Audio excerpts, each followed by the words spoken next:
Okay, then let's do this. We're on it. All right, so here we are.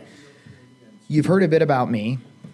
Really nothing crazy there. I'm a guy who started doing computers about 5, maybe 6 years ago on his own because I realized I didn't know much about them. I worked, I was a military guy. I was a professional MMA fighter. I was a medic, all around. I felt like, hey, man, I'm a pretty solid guy. I could take care of myself until I figured out that some kid sitting in his mom's basement, drinking Code Red, bored, could hand me my ass. And I was like, you know what? That is a really scary feeling. So I'm going to become that kid. So I did. I spent a lot of hours just learning this stuff. I have no real formal education in any of this. I'm pretty much self-taught. I've done some classes now. But it was mainly just to start figuring out, hey, how can I protect myself, and how can I figure out if, because my previous life, people did do surveillance against me. I was good at detecting physical surveillance, but now I realized how loud was I out there. So I started using this as a way to figure out how loud I was so I could protect myself. Initially, it was just learning this there's this whole 802.11 thing out there where there's like all these signals that go out and tell me all kinds of stuff about me that people could just learn. I was like, wow, that's crazy. Well, then I started learning all these other protocols. I started playing with these little TV tuners, and it turns out they're software-defined radios, and I could see a whole bunch more frequencies. And then I got my first hack RF, and I got my first B200, and then I got my first just software, boom, boom, boom. And next thing I know, I'm playing around with all these different frequencies. Again, not doing it well, but, stumbling through it. And I realized how loud I actually was. So I thought about, how is it that if I wanted to listen to one of your corporations or one of your networks, and you had like a secure facility where you really looked for this stuff, and I knew they sent really smart people in to look for me, I was like, how is it that I could hide from them? Because these people are really good at what they do. So I said, well, wait a minute. What would I do to hide from me? And I started thinking about it, and I said, I would make myself really RF free. What I mean by RF free is I would really make myself to where it was hard for people to see me, because I know that none of you would just roll into a facility, especially working for penetration companies, with your Wi-Fi on, because if I had set up equipment that was offloading on alternative frequencies, I would just set up so if you sent a probe from company X, which is a pen test company that I figured out what your probes are because I use Wiggle and I know what your company uses for Wi-Fi, I just make sure that if I ever see one of these probes, I shut down in case they send one of you after me. So if you start coming in and you're like, nope, we don't do that. We are not lookout zombies. I'm going to come in there and be RF silent. But when I do it, what am I going to use? I'm going to use an engineering handset, or I'm going to use NetHunter, or I'm going to use PonePhone. I'm going to use something that's tried and tested that I know I can listen to networks, interact with them, mess with them, and I can find out if there's weird frequencies bouncing around, but I'm not going to stand out too crazy. So I said, okay, if they go RF silent, how am I going to find them? Well, initially, I hadn't ran down that road yet. I was just busy trying to figure out how I could do some fun stuff with infrared light.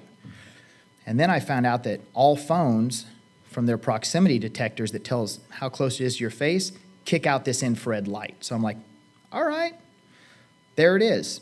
So I started looking at infrared light, and I started figuring out how is it that I could know what's going on. As you can see up here, the title of this presentation is Blinded by the Light. So you're like, how is it you're going from all this thing of MAC addresses and probes and everything else to this blinded by the light? Because light isn't picked up by any of the equipment that I just told you. It's emitted, but you're not going to pick it up. So I started playing with that. Along the way, I want to make sure that I give credit out. Tim Kerster and Craig Hefner, good friends of mine, they both helped me very much. They've been there since I was even newbier than I am now, and have helped me tremendously, and they helped me with this project, and I want to make sure I give credit to that. So, how did I start figuring this out? Part of it was blind luck, as we've talked about. Part of it was I didn't sleep a lot. So on the screen you'll see, here's your phone, here's your camera, and right next to your camera for front facing, here's a send and receive infrared detector. Now, if I have a Samsung S4 and I take 50 of them, they should all give off the same signature when they turn on and they're sitting there functioning, right? From the proximity detector. That's what I thought too. No, it doesn't happen like that. In fact, as I started running through this, I realized that in this infrared world, they all actually not only were operating systems different, but we started figuring out that we could pinpoint individual phones as well. So it wasn't just that I could figure out you were running NetHunter or that you had a Nexus 5 or a Nexus 6 or Nexus 6P or a OnePlus One. Or I can do the same thing with an S4, an S5, an S6, or an iPhone 4, an iPhone 5. So I'm not even going to get into the surveillance aspect of this. I'm just going to get into how do I find a pen tester rolling in. And I'm going to do live demos once we kick through these couple of PowerPoint slides. Not a big PowerPoint fan. So I start out and all I have is I have this little infrared receiver and I'm hooking it up and I hook it into an audio jack. I solder it all on there nice and neat. And I plug it into my computer, and because I do software-defined radios, what do I use? Audacity, because that's the first thing I use to figure out ones and zeros.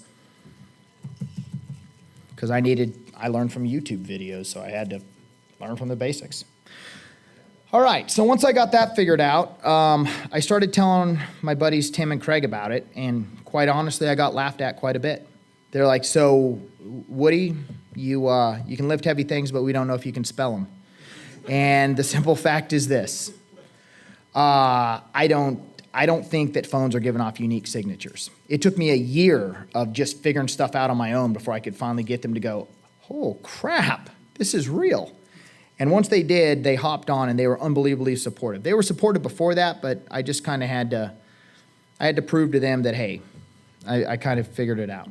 So my very first things that I used were very rudimentary. I was using breadboard. Well, initially I was just using the remote control boosters that you have, right?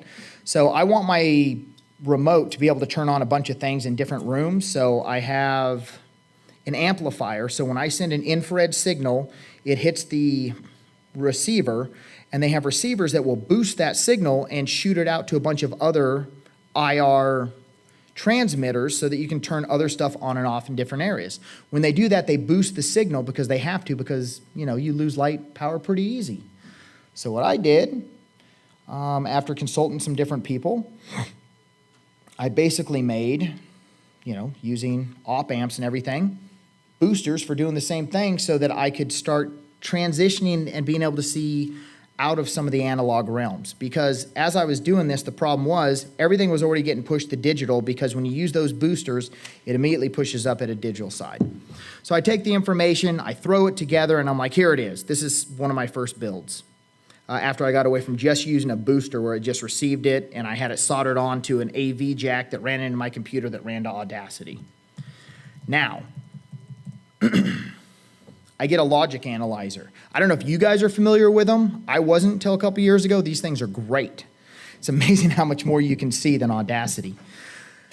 And when I started doing this, I said, okay, I want to see when I hit 1 on this remote, what does it look like? Well, there it is. I was able to start seeing, depending on the coding, Manchester coding or standard, I was able to say, okay, I can now start putting ones and zeros to this. All right, that's consistent. I like it.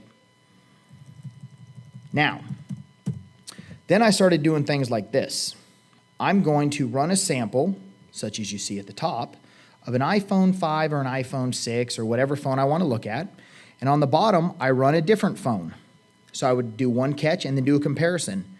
Is there any doubt to you that there's a difference in how an iPhone 5 or an iPhone 6 and an S6 looks after seeing the screen? That's what the captures look like on a logic analyzer. And I was like, I might be onto this. At a minimum, I can tell you what kind of device it is. Okay, and that's beneficial. Now, here's what a Moto X looks like. Then I start realizing that the width between the pulses starts becoming unique. The actual way that each of the pulses looks starts becoming unique. the peaks and valleys on the analog side start becoming unique, not only to the operating systems, but then to the individual phones. Then Craig Hefner starts looking at the stuff that I'm doing. He's like, hey, Woody, this is some pretty cool stuff. However, let me make you a real big boy circuit. So I said, okay. Apparently breadboards aren't big boy circuits. So he came up with his description of Iris. Now, you can do the stuff we talked about with everything else that I've told you about so far. Like I said, we're going to get through these so we can start getting into the demos. Now, what I mean by the fact that you can actually receive these signals, put them into whatever you want to use, and start identifying stuff. But the problem was the digital and the analog. We found out that on those sides, there's even more information and even more ways to start making individual fingerprints. And you're like, why is this thing so tight? You can see how tight everything is together, right? Well, there's a reason we did this. The reason we have all the parts so close together is because this is the diameter of a rifle scope. Because yes, by the end of this, I've started hooking this into rifle scopes and doing long distance pulls.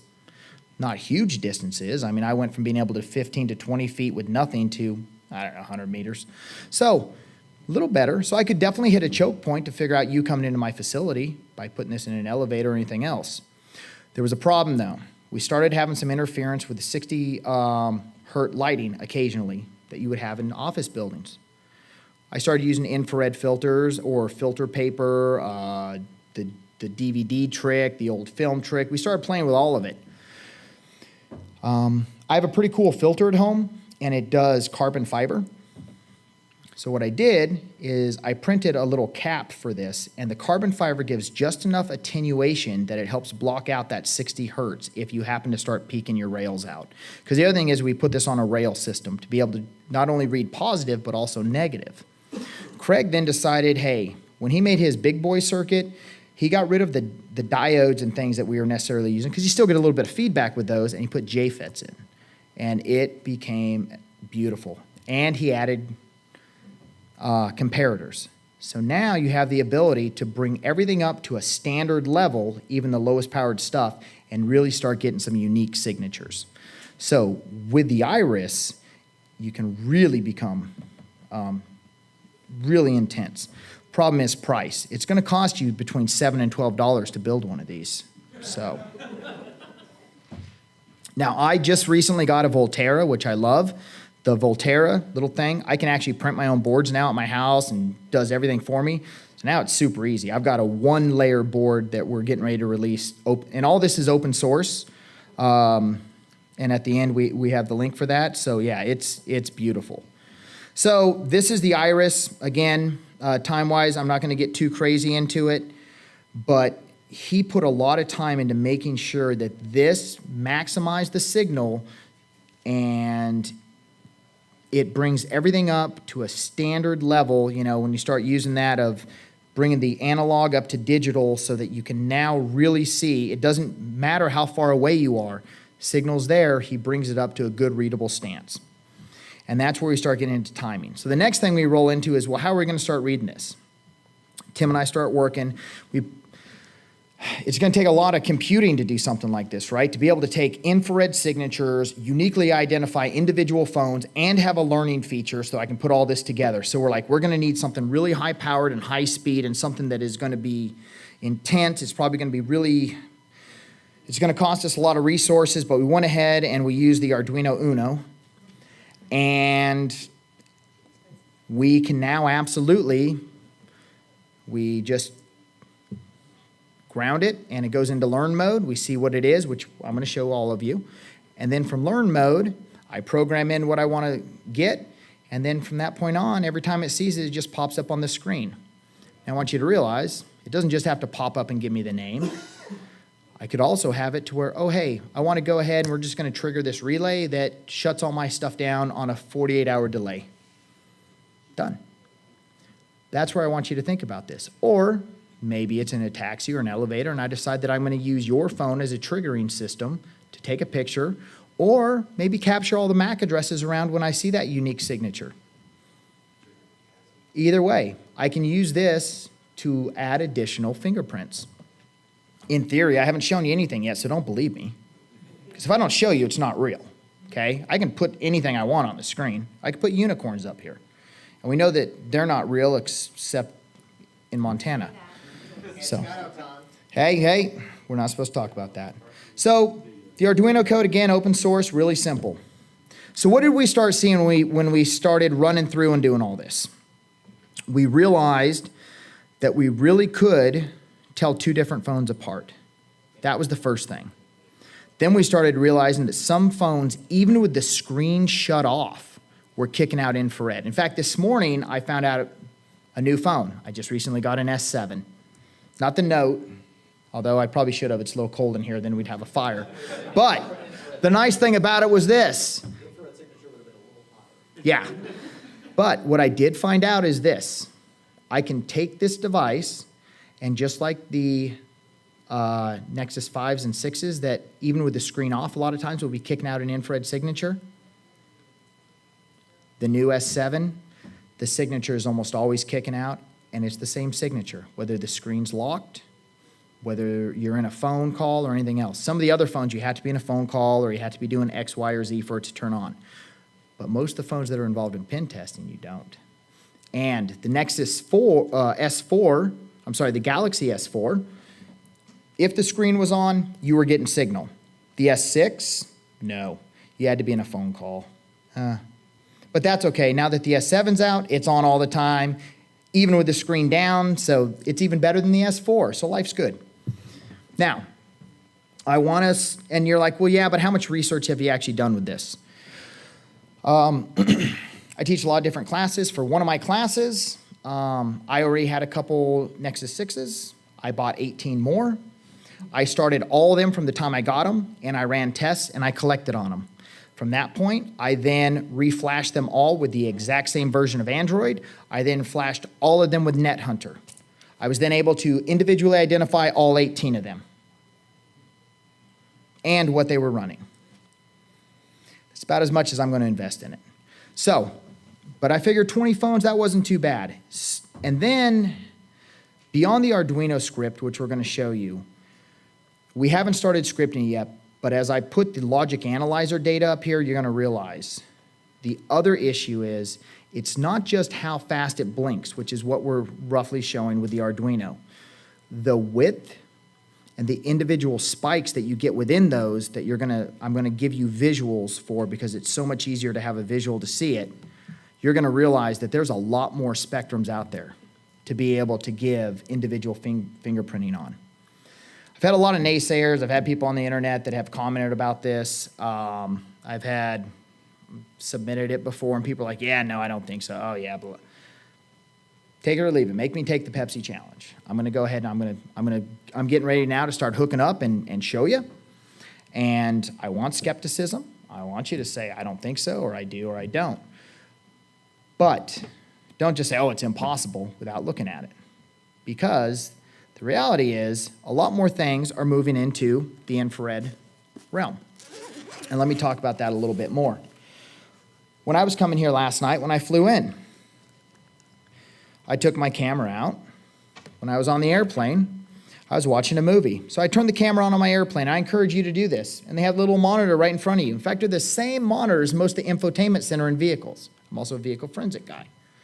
So the infotainment centers, how do they know if you're watching them or if the touch screen should be on or off? Oh, they have proximity detectors too. So hold your cell phone camera up to them and you'll see a couple little blinky lights on there. That's the proximity detector. We haven't tested to see how well they can be identified yet either. And this is the other thing as I'm setting this up that I want you to think about. If those things can tell how far away you are, does that mean that somewhere in that infrared network there has to be what? A receiver that receives data. What happens anytime we can receive data? What does that give us the possible ability to do, depending how it's read or where it may or may go, especially if nobody's looking at this as a possible attack vector? Possibly. Now, if these all have unique signatures that we can now target, I want you to think of something else. All of you on the Android side of things, What if I take over the IR blaster of a phone and I make a payload that could, I don't know, what is that funny little device they made that you could push a button and it would turn on, TV be gone? What if you put that pattern into the infrared signature of someone's phone without letting them know, and every time they walked by their TV or any other one, they'd have to be a little bit closer, but you could now start having an interaction, right? Well, that's pretty funny. What if we take, and this really is theory, because I haven't had a chance. I'm just learning Arduino or Android. I know, give me time, I'm trying. But maybe we start putting payloads in there to where if you're next to a certain Samsung smart TV, it just keeps spitting out the command lines that would open up the web browser and take it to a web page with a hook. They're not going to sit there and think that their phone is what's doing it. They're going to start jacking with their cable box. How long would it take before you realize that? So, I don't think very many people have looked at infrared as an attack vector, and I don't think that a lot of people have looked at infrared as a way that can be used to actually track people through space and time.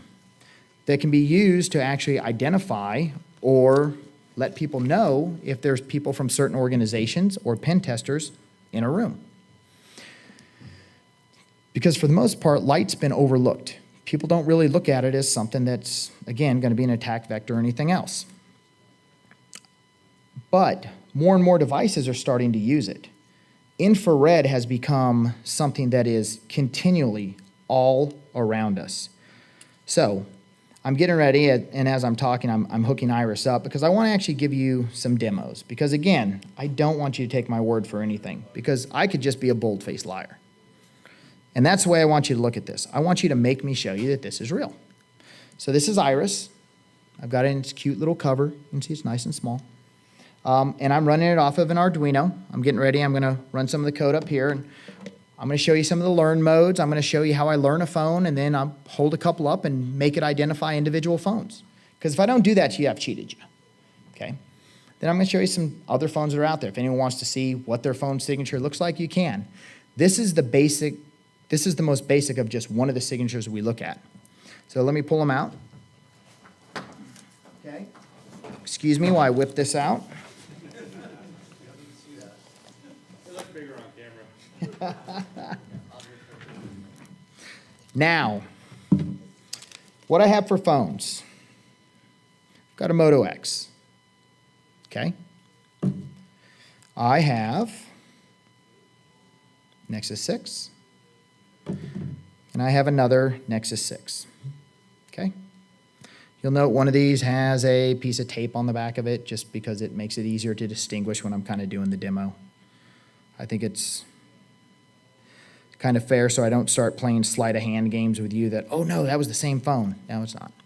What's the proximity on these? Can you do it over here? And that is a great question. You know what? We're going to try it.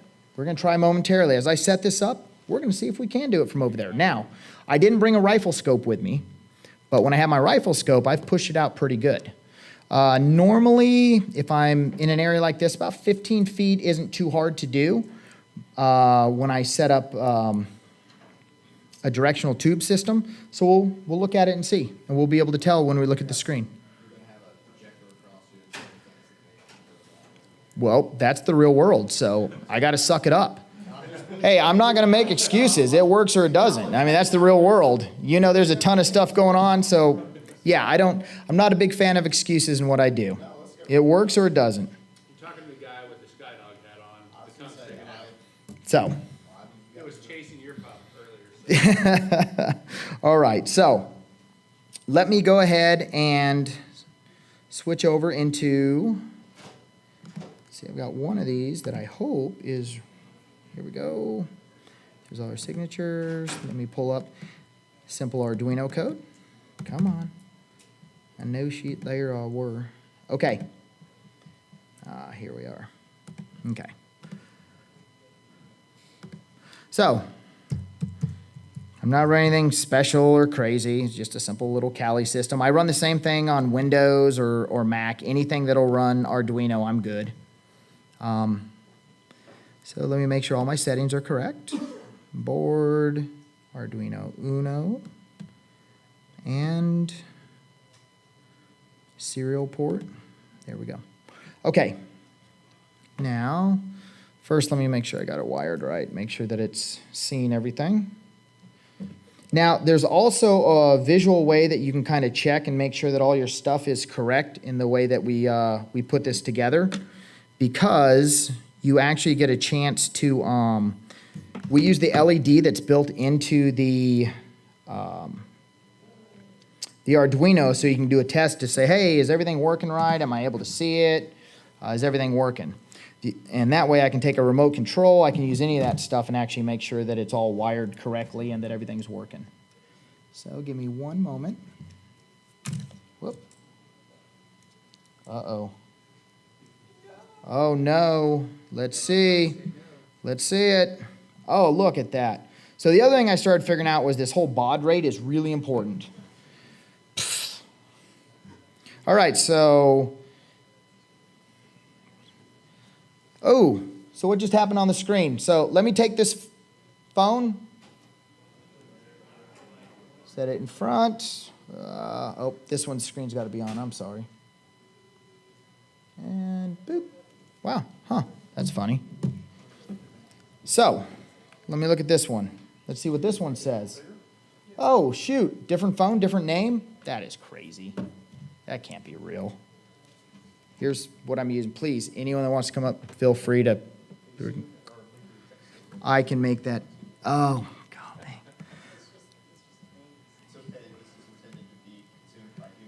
Yeah, I know. But let me see. That's why we love Windows Control. Yeah, we'll see. Hey, but this is in Arduino. Yeah. Yeah, let me see if I can T-split. If I T-split it in the terminal, I'll be able to. So let me work on that momentarily. Yeah, so when I held the first phone up, it said Cali Case. I held it up again, it said Cali Case. Then I held the other phone up, and what did it say?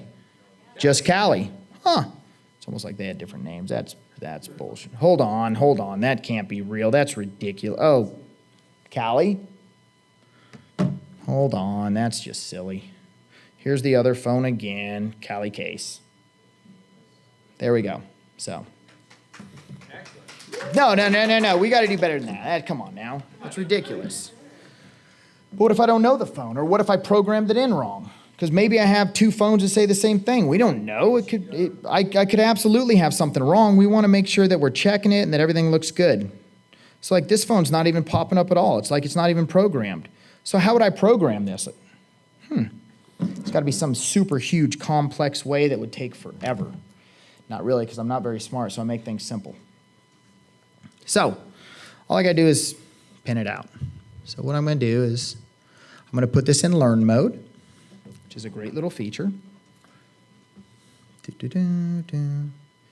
So while this is receiving, infrared light, okay, what I'm going to do is go ahead and, let me move over here. One moment. And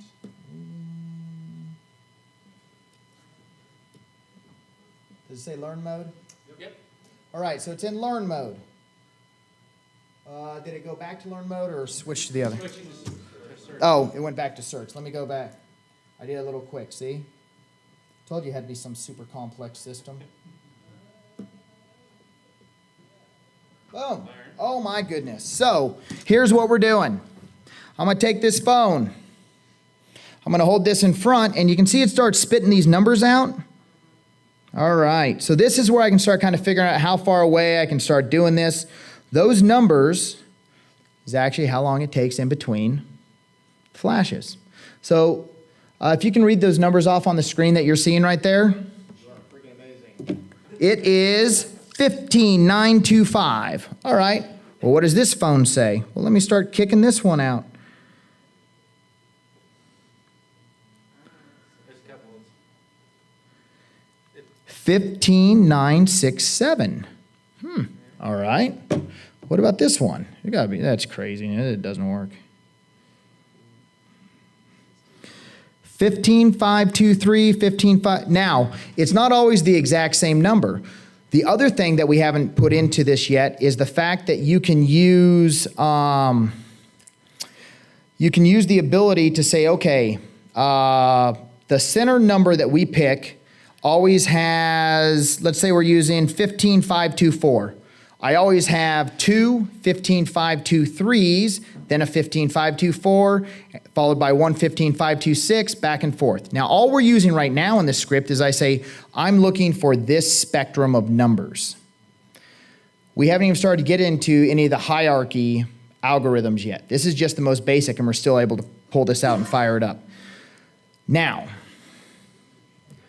you're like, well, that stuff still looks pretty similar. I mean, I'm not really impressed. Okay, they all look, it looks pretty basic to me. Okay, I'll take that, because that's exactly what I would say.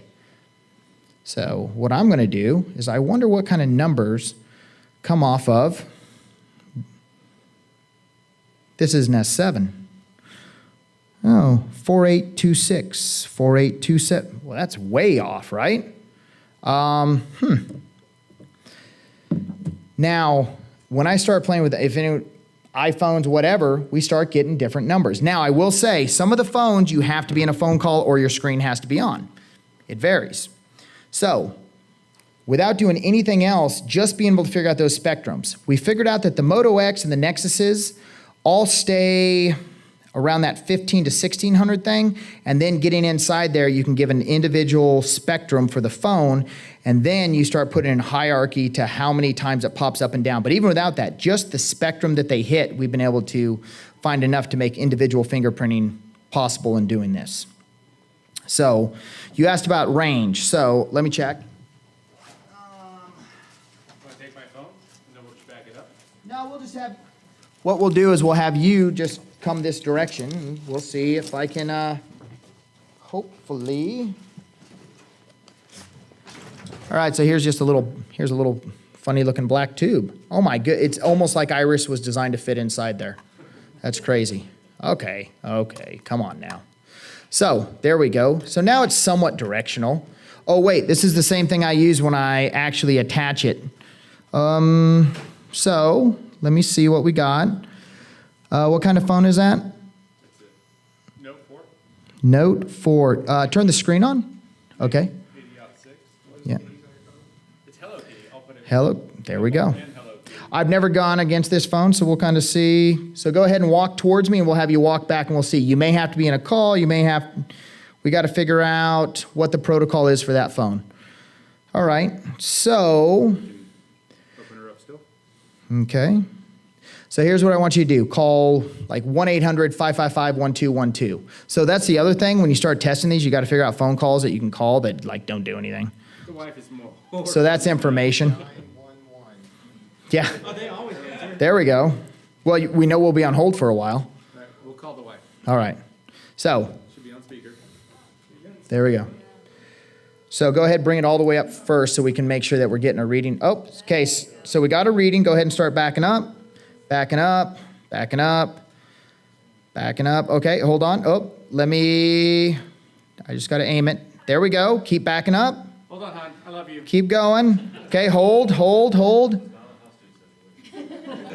All right, so Sorry, hon. with this, let me go ahead and take, Please say hi to my wife. I stole a picture for. Hi, wife. all right, I so, guess if you could block out her phone number, because I will kill people for that. yeah, so here we go. We're doing IR. So go ahead, come in a little close. So, I mean, that's, with your phone right there, that's about, oh, there we go. So go ahead and move back now. Oh, still getting it. So about right there is where we're losing it. And that's with, It's about 3 meters. yeah. So, not too bad. So there we go. All right. Yeah, I thought we were cool. I told All right. you to lie to my friends. So go ahead. We'll go out of that call and we'll look at one of these. Okay. Now, as we start looking at that, we can see that's not too bad considering I'm using 0 optics, I'm using 0 filters, or anything else. The ability for somebody to just quickly pull something up and be able to say, oh, hey, there's a phone, and I'm going to read it. starts becoming really impressive. And the other issue that we have to look at is, what are we carrying around when we look for people that might be doing something nefarious to us, and what signatures do they give off and say about us, right? They start saying quite a bit. So this is where we need to start figuring some of this stuff out. So as you look at the screen, all I have to do, if I decide that I want to target a phone, all right? So you know what? Go ahead, bring your phone back over here. This time just do the 800 number though. Do I have to call her again? No, we're going to do 800-555-1212. Give me 1 second. It looks like, now look at the numbers up here. His are right around what? 23.8 something. Okay, completely different. What kind of phone is that? It's a Note 4. Okay, haven't gone against the Note 4. There we go. Now, Doesn't explode. well, I'm willing to bet you that I have some techniques that we could work with, but we'll go ahead and let them go for now. Okay, so here's what we're going to do. We're going to look at, I'm going to go to Arduino, we're going to look at our scripts, and all we want to do, open, okay. So we just want to look, oh, there's Arduino. So we want to look at what we have available, and we want to look at the, hold on, I had one of these open a minute ago. Here. What we want to do is actually open it up and figure out what it is that we need to do to program a phone like this. So, and bounce around being funny, I may have lost, oh, here we go. I didn't lose it too bad, fortunately. So, we're going to open this up, and here's the simple Arduino script. Now, we see down here that what? These phones are all set up for 15950, 1600, 16570. So the way this is set, if I see 20 examples of that same code, I'll just go ahead and spit it out. Again, remember, we could make it, okay, I have to see 12 examples of this and then I have to see 15 examples. You can refine it down, but this is pretty basic. So let's learn your phone real quick, okay? So, let me go back in here, open up terminal. All right, and it says, wait, terminal's already running. Okay, well, we're gonna shut that down. One moment. Let me get all my Arduino shut down. Here it is. Okay, so this is how we're gonna run this. Go ahead and bring your phone over, please. I'm gonna start the whole thing from one area. Come up here, we're set. And can you do it on text, or does it have to be called? It depends on the phone. Some of these, it doesn't matter. Some of these, if it's on, you're on, period. So, this is what we're going to do. I'm going to fire this up, hopefully. In a perfect world, it would work. But funny thing about Arduino is I have to reselect my ports. And please, so here's the other thing that I want to note about this. As I'm coming through this, please, this is an open forum. I encourage, Hecklin, I encourage you to say, hey, I don't think it works. And there we go. But, yeah. What frequencies can it do? Can it do hertz? What's that? This is only light. Yeah, no, like 10 hertz. It- Transmitting. So, Look outside and the light hurts your eyes. so, no. So based on your question is, hey, can it do hertz? How does it work? Let me explain what it does. What it looks for is this. Whatever LED you use to receive, that is your light spectrum, similar to an antenna. And you can adjust those based on the ones you receive. Does that make sense and answer the question? There you go. But no, that's a good question.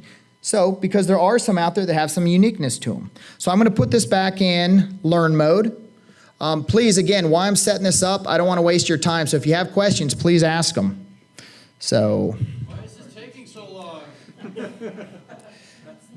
There we go. So could you set this up, and a cage is not going to work for, say, server rooms. If you're in a cage in a server room, it's not going to work. Why not? You have to, how directional is it? You have to have multiple sensors. Like one sensor won't work. No, but what happens when you walk into the server room? This actually will give me pretty much ceiling down. So, and that's what we'll do. We'll have you walk left and right once we learn your phone. Absolutely. I want to figure it out too. So go ahead and call 1-800-555-1212, not 900. Or we're just calling the wife again. No. Let's just do the 800. I've gotten text for it. So, all right. So just go ahead. It's already ringing, so nope, let's do it close because we're learning it now. All right, so here, You're in a demo again, hon. yeah. So let's see. All right, so let's see. We got it set up. There we go. All right, we good? So now I'm going to bring this up. Okay, go into learn mode. One moment. If I can't teach you, hon, I can teach a computer maybe. I don't. All right. So just bring it close so it's right here so I can do this, please. There we go. All right. So now we're learning it. So as you can see it running down, we're able to get some of this. Looks pretty good. All right, go ahead, shut it down. Oh, kill the call? Yep, kill the call. Love you, babe. Okay. So here it is. I learned a phone. Can we actually make this work? That's ridiculous. Let's find out. So we are going to rename this phone right here. And what are we going to name it? According to my wife, asshole. Woody can't do this. All right? Woody can't do this. So now what are we going to look at? We're going to look at what the timing is of what we got. So we're going to look at 23, and we'll just go 40 to 23, and we'll go 80. All right, so we just set it in there, real rough estimate, and now I'm going to hit upload and see if I can upload this to my Arduino. Again, we're going live, so we'll see. This time, do the 800-555-1212. No, we'll call it. No, do the 800-555-12, please. 525-1212. Yep, 555-1212. So, I hold one of these other phones up. Let's see what's going on. Oh, yeah, let me get the terminal up real quick because we're going to need that. I pop a terminal. It's working. So let's see. I hold this phone up. Oh, looks like we lost one of our phones. So let's go ahead, call the number, turn it towards this. So go ahead, bring it. We'll go. Yeah, bring it close. So, Oh, there we go. Hold it. What's it say? What's it say on the screen? Oh, you can't quite. Woody can't do this. So we just learned his phone. Oh, hold it up. Let's see. Can I still see it? Oh, it said it again. So there you go. That's how you learn a phone. That's how you discover a phone. And you're able to now make it work. Questions? Bring it on. I'm no scared. Are we at max time? All right. So I'm going to be around till tomorrow. If anyone wants to play around or learn more about it, I absolutely, no problem. You can see it. You can see what you do. I'll show you what it looks like. Logic Analyzer gives you an entire new spectrum of data. In fact, using a Logic Analyzer, I don't even need the words. I can visually tell operating systems by visually looking at the data from a Logic Analyzer. Using the exact same device, I just took the negative and positive up to the outputs. And the way Craig designed, if you use this instead of just using like an IR network extender, the nice thing is this will run off a CR 2032 for about a week. So I appreciate your time. I hope you feel like it was worth it. Thank you again.